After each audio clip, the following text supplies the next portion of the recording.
Good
morning. Good morning. Good morning. Oh, it is Saturday, which means it's AA day for me and whoever else is here. Lily, hello. Good to see you. And you're sitting on my couch. Hello. My oldest is here, Willard. Thank you for being here today. Of course, we've got Copper on the floor chewing a little tiny piece of bone. Mike's in his room and my husband's in our room.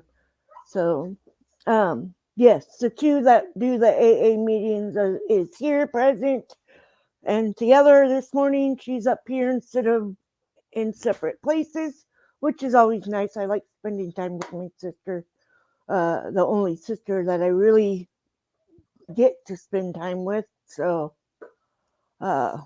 I do get to go up and see my other sister sometimes, depending on the day while we're up at the beach, so don't always get to see her, but regardless, I love her anyway. And I know I have friends and family over on Facebook. Hello, Facebook. Thank you for coming. So rules, please do not judge anyone in the chat.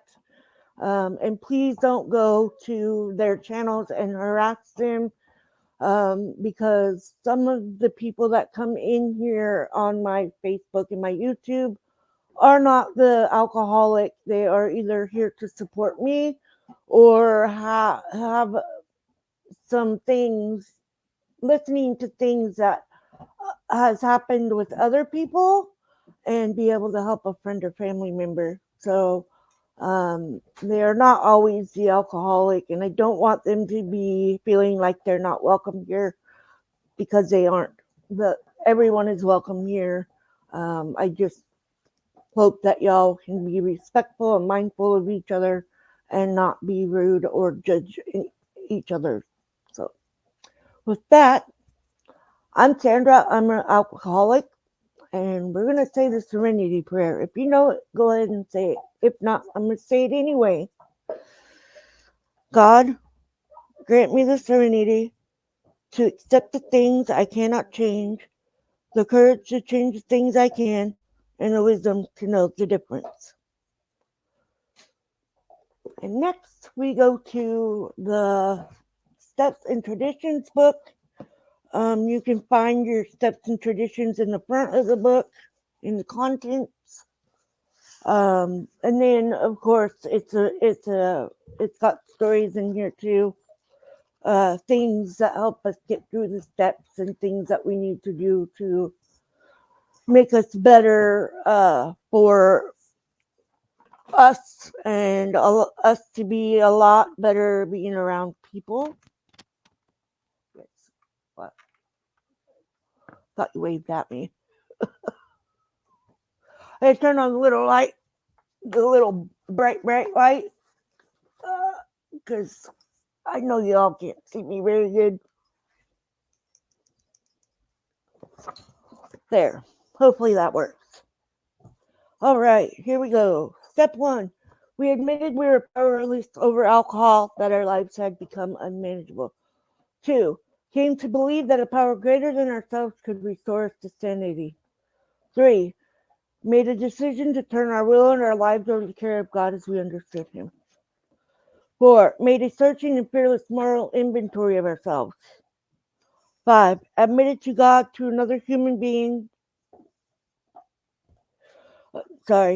Admit to God, to ourselves, and to another human being the exact nature of our wrongs. 6. We're entirely ready to have,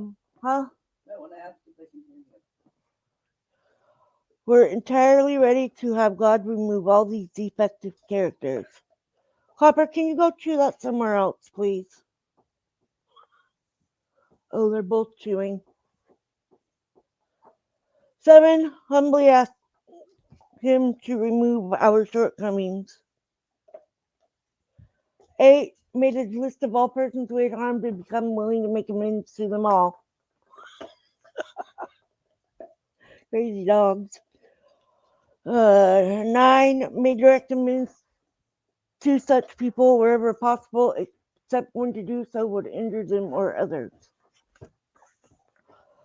10. Continue to take personal inventory and when wrong, promptly admit it. 11. Sought through prayer and meditation to improve our conscious contact with God as we understood Him, praying only for knowledge of His will for us and the power to carry that out. 12. Humbly asked Him to remove, or I was saying a different one. Sorry, guys. 12. Having had a spiritual awakening as a result of these steps, we try to carry this message to the alcoholics and to practice these principles in all our affairs. Blah, blah, blah, blah. I always put in the description what page we're on, story we're on. I'm on the 4th edition, and yeah, it's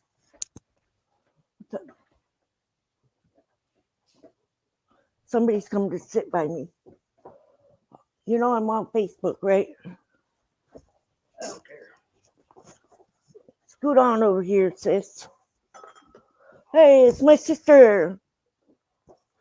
Some people didn't think that we were really twins. They thought that I was trying to be two people. Nope, there is two of us. I just don't have my glasses on. Because what's the point? I can't see to read with them on. All right. So I put in the description, the page, the story, and because the story and the page might be different in your book. I have the 4th edition. So if you have a different one, it'll be on a different page. You can sit over here. Oh, you just wanted to say hi? Oh, okay. I'm not taking over. I just wanted to come and say hi. Okay, we're at 17. Window of opportunity. This young alcoholic stepped out a second-story window and into AA. I got sober while I was still in college. Once outside of a meeting, I overheard a conversation between another sober student and a woman who lived in the town where I went to school. She was explaining why. Sorry, guys. I gotta turn this light up. I can't hardly see you reading.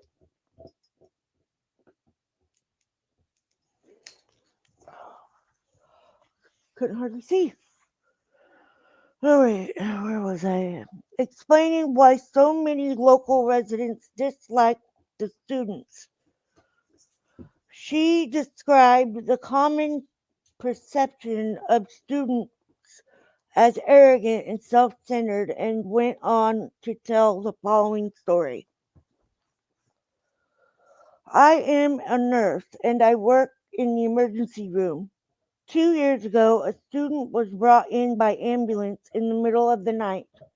He had gotten drunk, walked through a second-story window, and fallen 20 feet head first into concrete window well. He was brought in covered with blood. His head had swollen to the size of a watermelon. He kept swearing at the nurses and doctors, telling them to keep their hands off of him and threatening to sue them. He was without a doubt the single most obnoxious person I have ever met. At that point, I interrupted her. That was me, I said. That was my last drunk. I had walked through the window when I was 19 years old. How had I gotten there?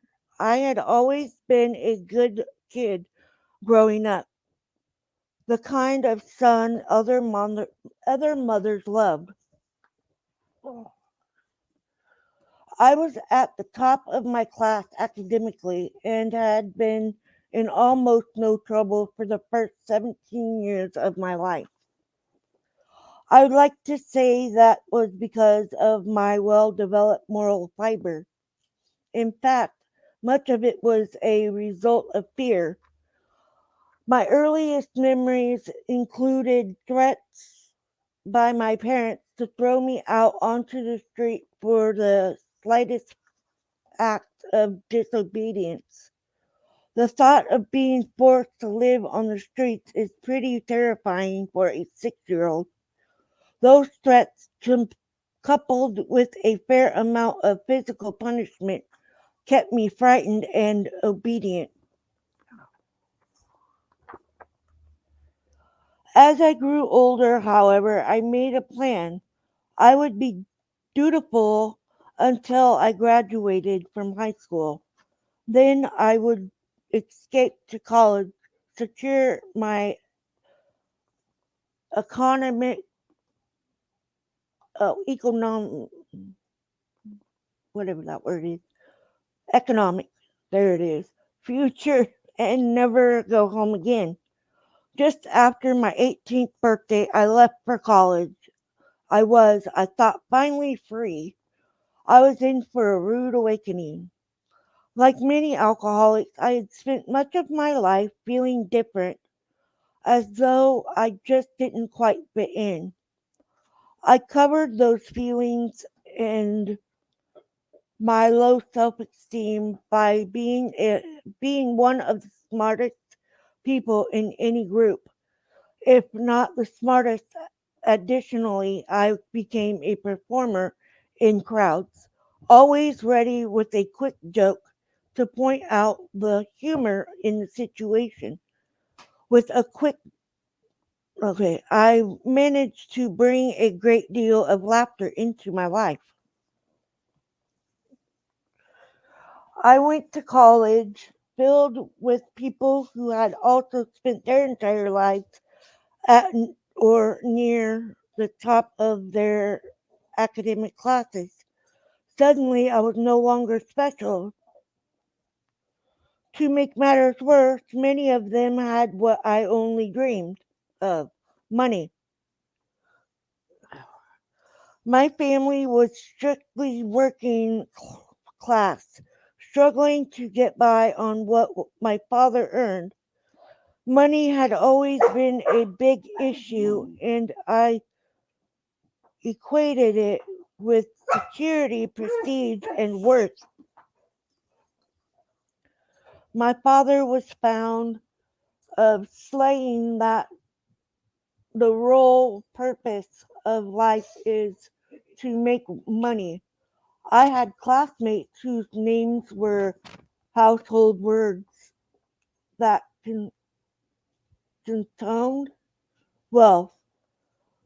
I was ashamed ashamed of my family.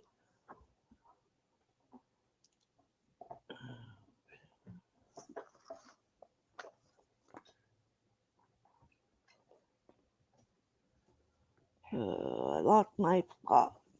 Okay. Ashamed of my family and ashamed of myself. My shaky confidence crumbled. I was terrified of being found out. I knew that if others discovered who I really was, they wouldn't like me and I would be left alone. worthless, and alone.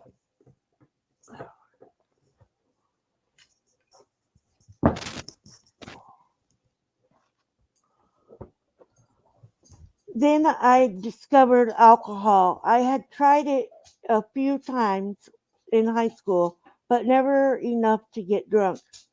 I knew that getting drunk meant being out of control. My escape plan required that I always kept my wits about me. I was too afraid to be out of control.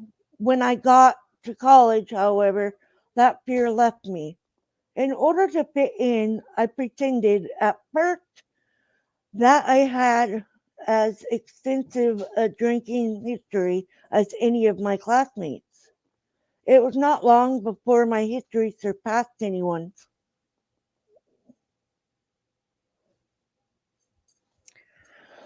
My drinking career was short and destructive. My alcohol progression was very fast. I got drunk for the first time in October. By November, people were willing to wager money that I could not go 1 week without a drink.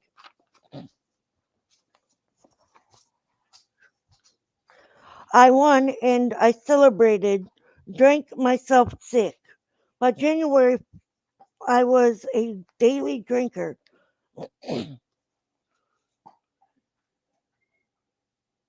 or daily drunk, and by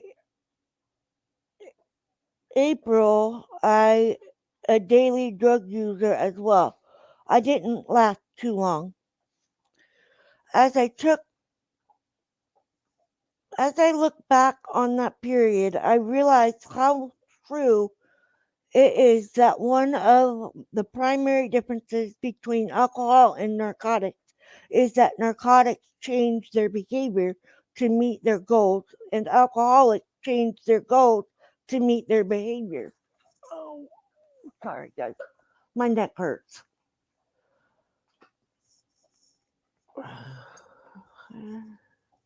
Everything that had been important to me, all of my dreams, goals, and aspirations were swept away in a wave of booze. I realized quickly that I could not drink and function at any high level. That did not matter.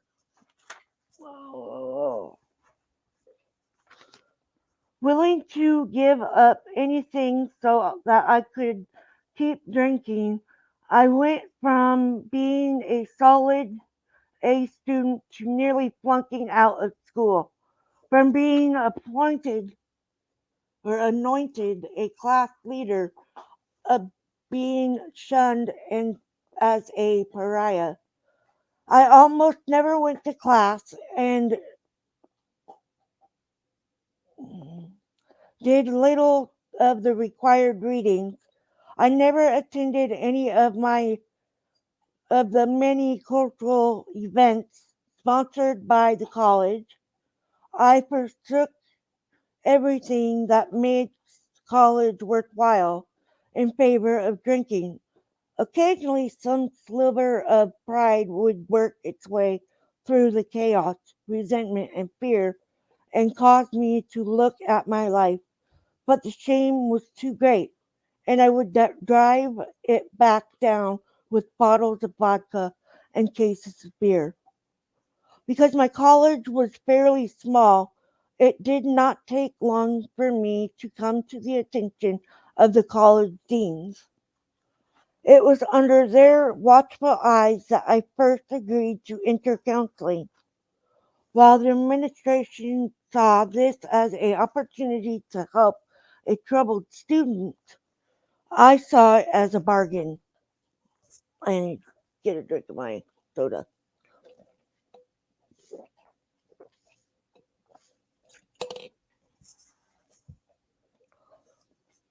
I would go to counseling to make them happy, and they would owe me one. Not surprising, the counseling had no effect. Uh, my daily drinking continued unabated. About a year later, I realized that I was in trouble. I had failed a class during the winter term. I had rarely attended and had not turned in the term papers on which 50% of our grade was based. The spring term was looking equally bleak. I was enrolled in a class that I had attended only once. I had not written any of the required papers or bothered to show them for the midterm examination. I was bound to failure and expulsion. My life had become unmanageable and I knew it. I went back to the dean who had guided me into counseling and for the first time admitted to myself and to someone else that I had a problem with alcohol. I didn't think I was an alcoholic. I wasn't even sure what that was, but I knew my life was out of control. The dean allowed me to withdraw from that class the day before the final exam on one condition. I had to enter a treatment center. I agreed. A few days went by with the pressure lifted from life did not look so unmanageable. In fact, it looked as if I was back in the saddle. So I thanked the dean for his help, but told him that I would be okay on my own. I did not go to a rehab. 2 weeks later, I walked through a second story window. After insulting the emergency room personnel, I slipped into unconsciousness where I remained for 5 days. I awoke in a neck brace with complete double day or double vision. My parents were furious. I was flown home and the future looked bleak. God's timing, however, is impeccable.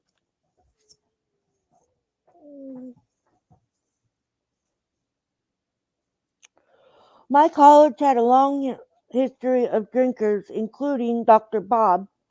At the time of my accident, the deans were assessing how to respond to student alcohol abuse and were waiting to try on their latest idea. Alcoholics Anonymous, I was the test case. They told me in no uncertain terms that I would never get back into this college unless I went to AA. Under that pressure, I went to my first meeting. Just a minute, guys. Oh, my neck.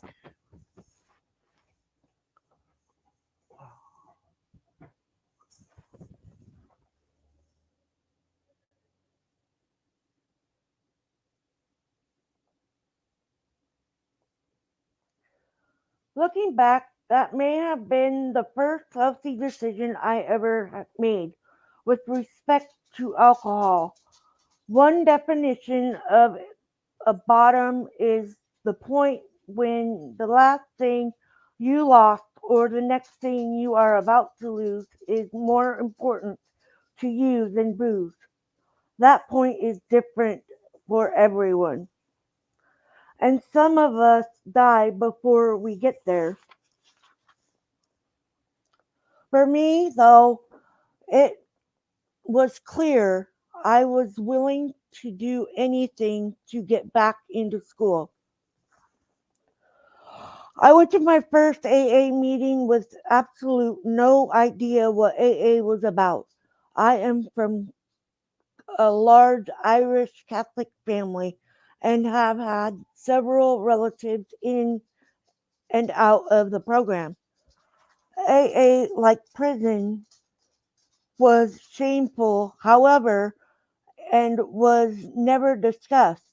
I also had no idea that what alcoholism was. I remember a girlfriend once told me that her mother had a drinking problem, but that she was not an alcoholic. Curious, I asked what the difference what the difference was.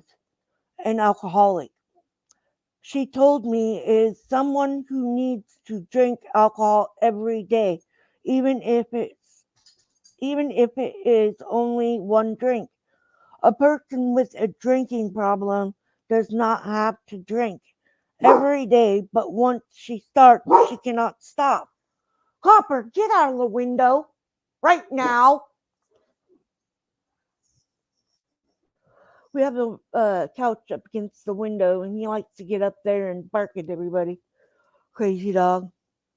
By that definition, I was an alcoholic with a drinking problem. I was surprised by my first meeting.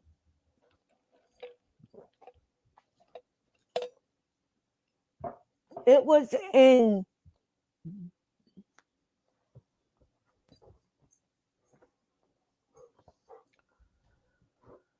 I always lose my thought. Will you make up your mind?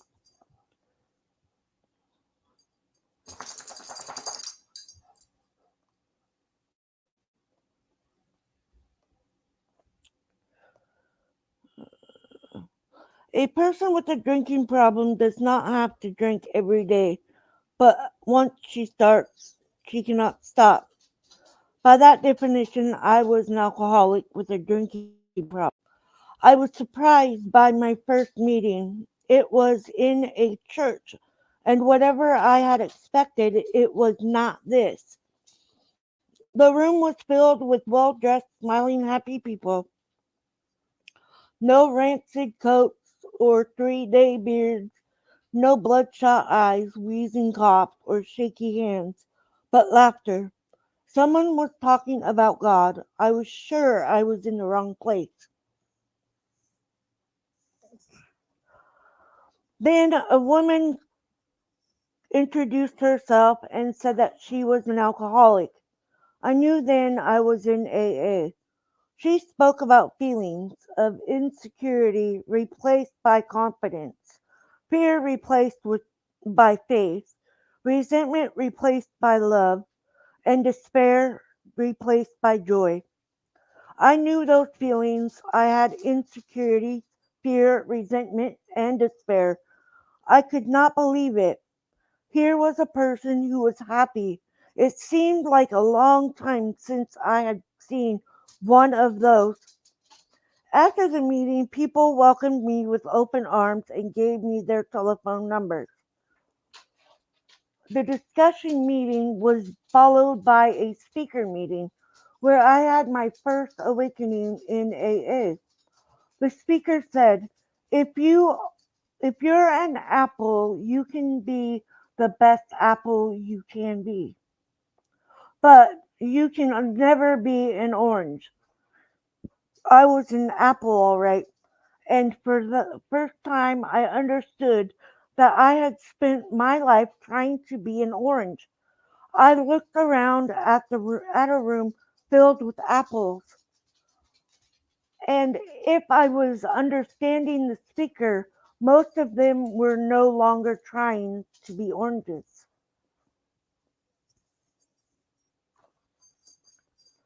My progress in AA, however, was slow. I refused to go to meetings outside of my neighborhood, which meant that I went only Tuesdays and Thursday nights. I always felt better after a meeting.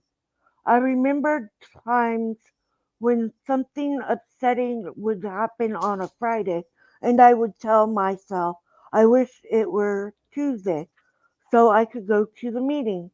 No matter how many suggestions I heard on how many rides were offered.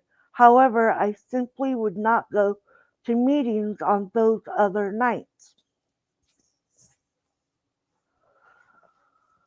People gave me many other good suggestions as well.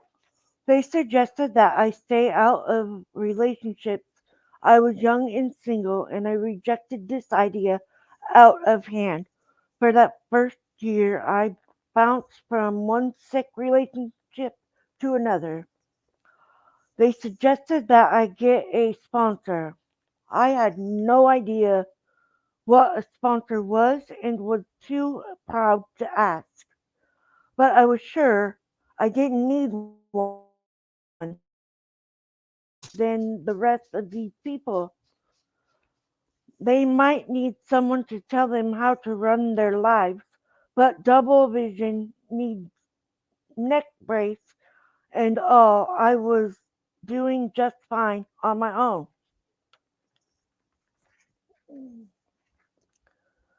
People suggested that I find a higher power.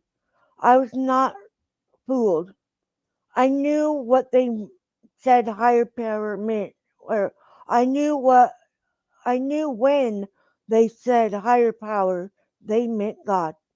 And I knew that God waited for me to step out of line just once so that he could take his revenge. I wanted no part of it, of God. With the resistance, I prodded along for a few months. Whenever people asked me how I'm doing, I would say, fine, just fine. No matter how hard I was crying inside. Then I reached the crossroads. I was sober about 6 months and I was not getting any better. I contemplated woo-hoo, almost every day. My emotions swung between paralyzing despair and rage, often in the space of a single moment. Joyous or free. I was miserable and I was sick of it. I decided I had enough. I went to my Thursday night meeting, fully intending on sharing honestly. I arrived at the meeting and no one else was there. This meeting, which routinely numbered 20 people, was empty. I waited for a few minutes and was preparing to leave when a man whom I barely knew walked through the door. He suggested that he and I have a meeting. I was sure it was a bad idea. He asked me how I was doing. That was all I needed. The pain, fear, misery, anger, loss, resentment, and despair came pouring out. For the next 45 minutes, I talked at this man, who continued to and head nod his head, smile, and say, "Yeah, I remember feeling that way." For the first human being, I showed someone who I really was without fear of rejection. I took I took action that was designed to make me feel rather than look better. I was met with acceptance and love. Oh my neck. When I had finished talking, he told me something simple. You don't have to drink over it. What an idea. I had thought that situation made me drink. I was angry, I drank. If I was happy, I drank. Bored, I or excited, elated, or depressed, I drank. Here was a man telling me that independent of my life situation, I did not have to drink. If I stuck with AA, I could stay sober under and any and all conditions. He gave me hope, and in many ways, he symbolized the door through which I finally walked into Alcoholics Anonymous.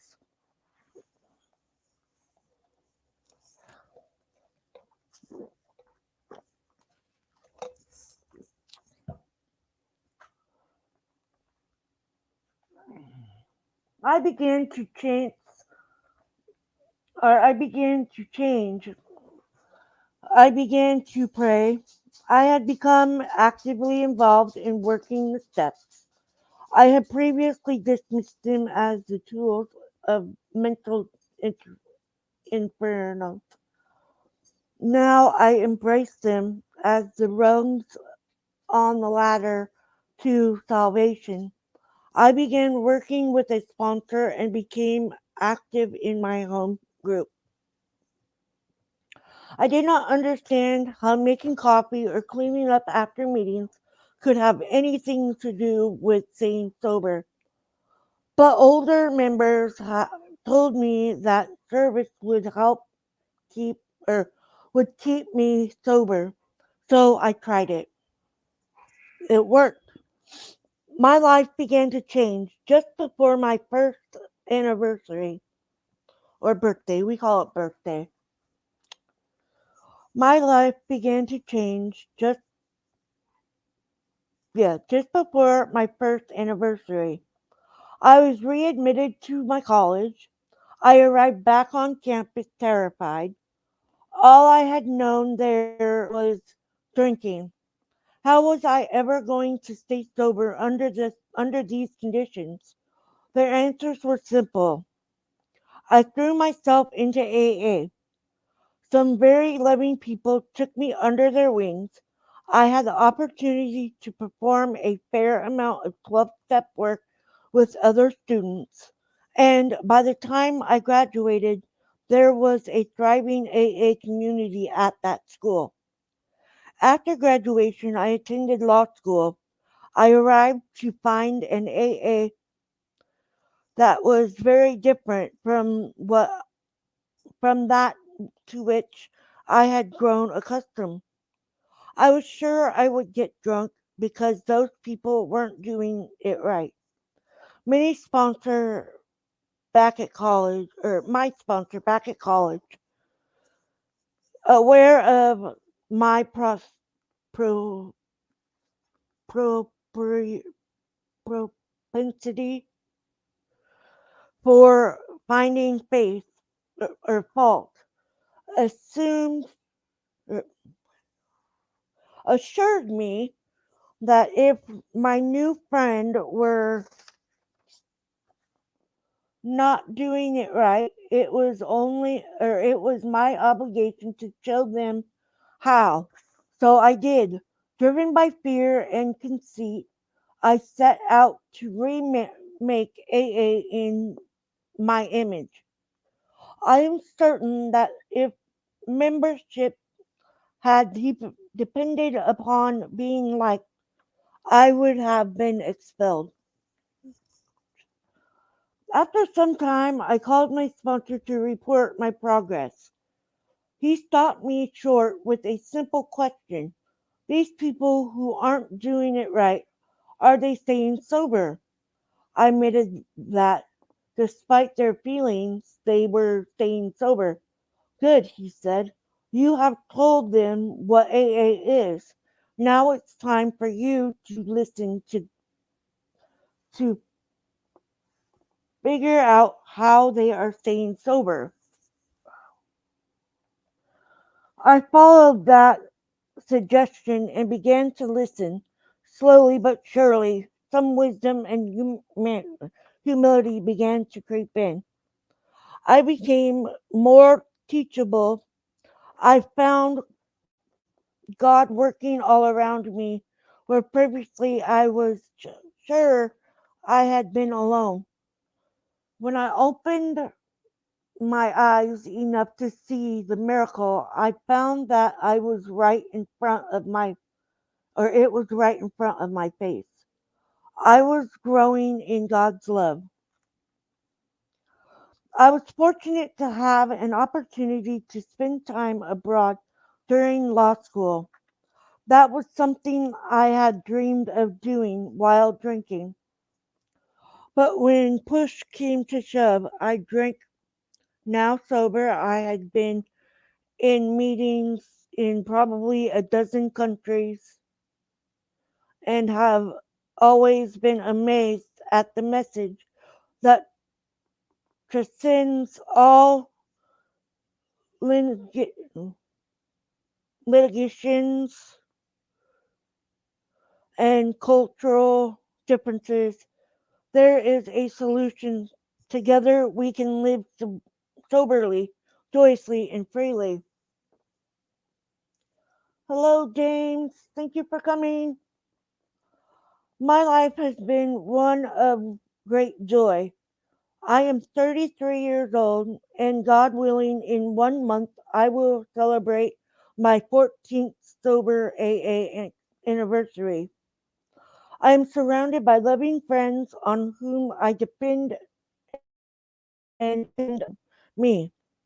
I have reconciled with my parents from whom I had been estranged. My life is filled with laughter again, something that alcohol had taken away. I was married shortly after my 19th anniversary to a loving woman, one who, before my 12th anniversary, our son was born. Through him, I learned more about unconditional love, the value of wonder, and the sheer joy of being alive. I have a wonderful job that most days I appreciate. I am active in AA service work and have both a sponsor or several sponsees with whom it is a privilege to work. All of those are gifts from God. I express my gratitude by enjoying them. I once knew a woman who was crying before a meeting. She was approached by a 5-year-old girl with who told her, "You don't have to cry here. This is a good place. They took my daddy and they made him better." That is exactly what AA did for me. I it took me and it made me better. For that I am eternally grateful.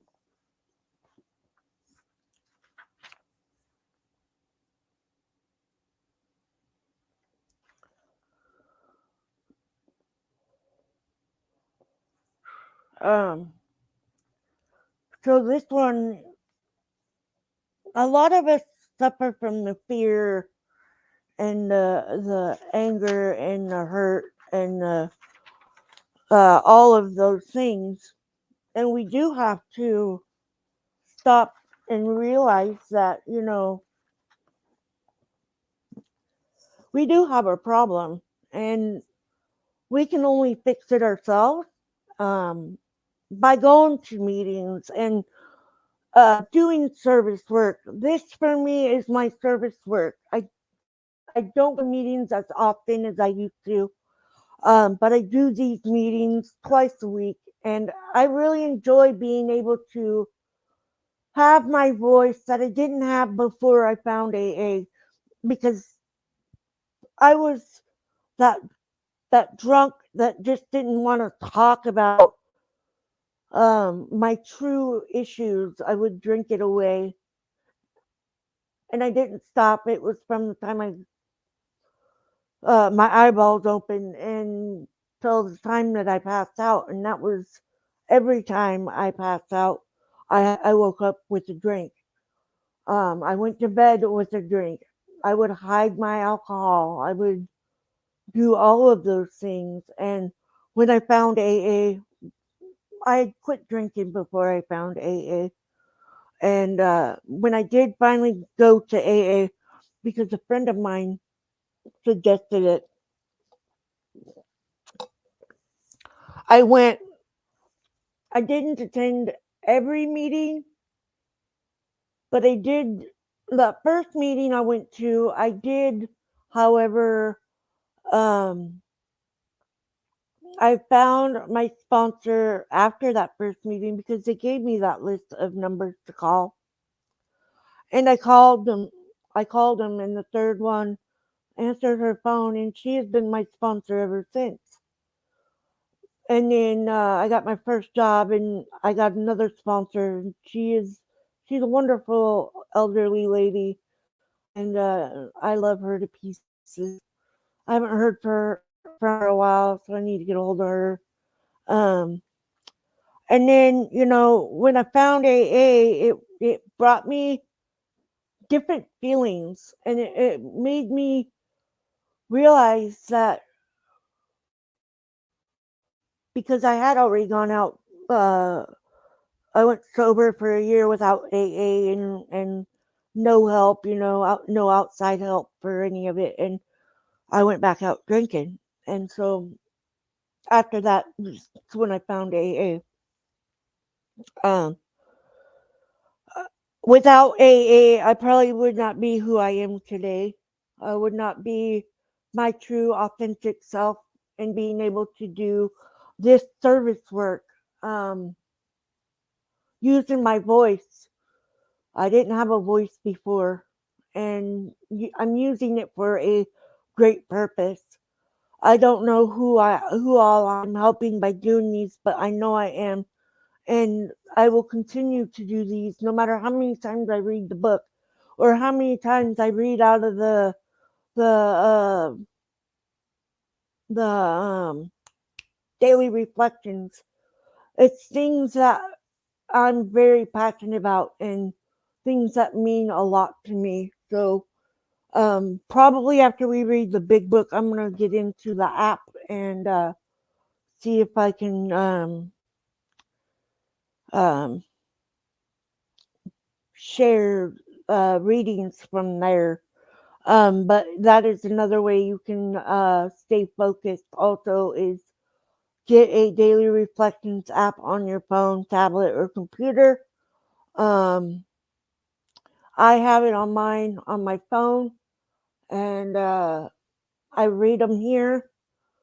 And so, yeah, but just know that AA can be scary at first when you're first coming.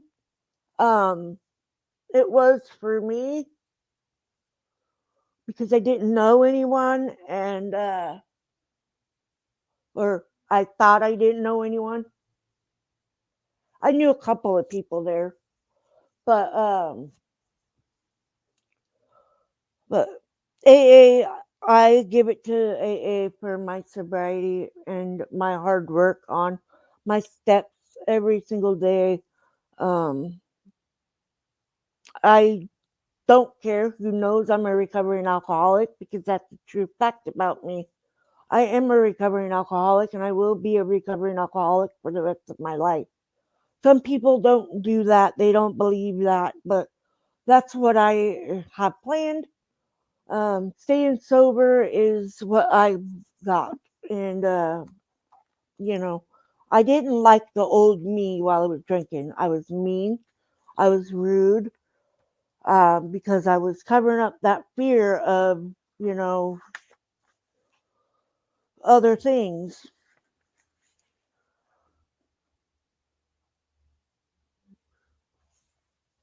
Let's see. This part got to me. I once knew a woman who was crying before a meeting. She was approached by a 5-year-old girl who told her, "You don't have to cry here. This is a good place." They took my daddy and they made him better. That is exactly what AA did for me. It took me and it made me better. For that, I am internally internally grateful. Um, yeah, I'm grateful for AA and my sobriety, and everyone that is in AA and doing their sobriety, hi Char, sobriety is number one for us. We have to do our steps and our work and be a better person. And I think that AA has truly helped me learn how to be who I want to be. I don't want to be that drunk that was not nice. My kids brought me stuff when I was still drinking because I started drinking in my 30s, so they were teenagers. And my oldest brought me something from school, and of course they know I'm an alcoholic because they see me drinking every day. I wasn't hiding it very well. I was only thinking that I was hiding it. Yeah, that's a part in the book too. And but he brought me something home from class about alcoholism, and I read some of it, and then I just set it off to the side. And I regret that I did not pay attention. I didn't know that he was trying to give me a hint, Mom, you're not okay. This isn't you. Um,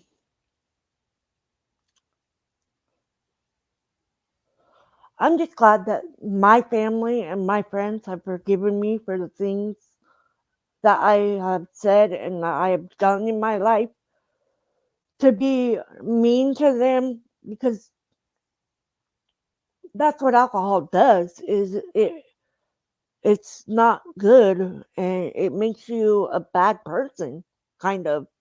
Yeah, I'm sure a lot of them laugh and have a great old time while we're drinking. And for me, I'm glad I can see what I did to my family and to myself, and I never want to go back to that. Never. I've been sober for 9 years and a month and a half, and this is me. This is who I am. I'm not a fake.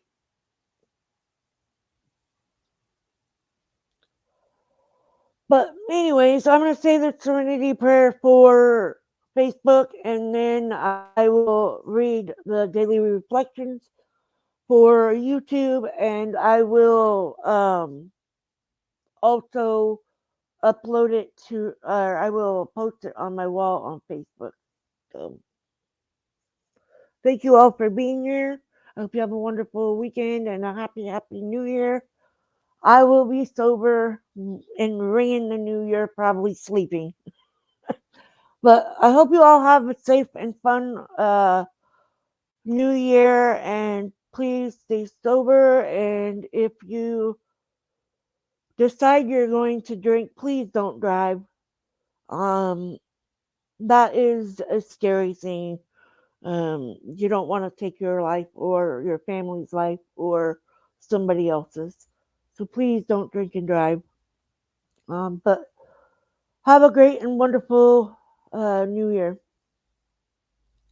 God, grant me the serenity to accept the things I cannot change, the courage to change the things I can, and the wisdom to know the difference. Keep coming back.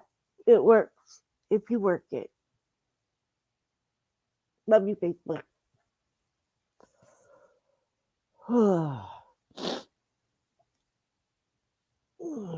Post that up there. One out of there.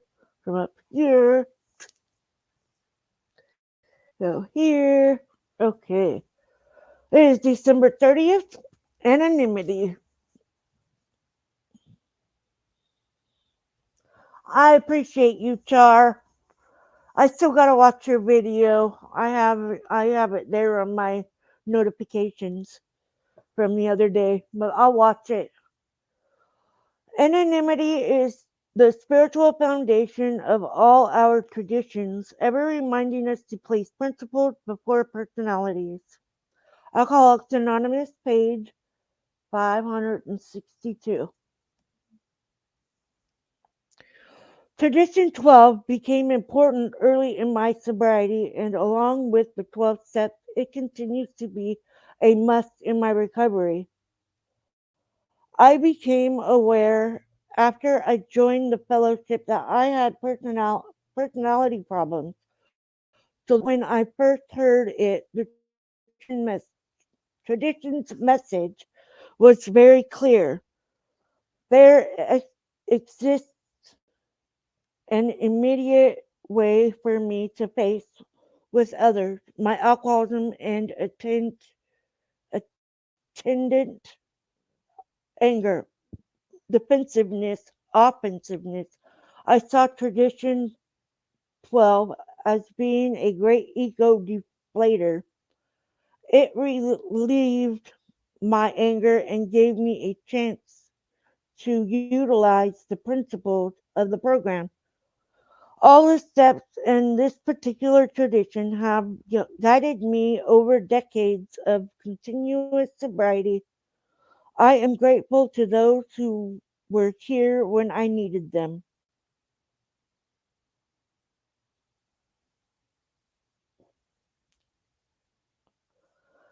And with that, we're going to go ahead and end the meeting. I love you guys and thank you so very much for being here. If you're watching the replay, I go live again on Tuesday morning at 11 a.m. Pacific Standard Time. And then I do a live stream for adventures um, and show and tells on Wednesdays. And then I do another live stream on Saturdays of AA at 11 a.m. Pacific Standard Time. And with that, I love you guys and thank you for being here and have a safe and happy new year. Make sure you reach out to the people who you care and you love and wish them a happy new year and that you love them. I love you guys.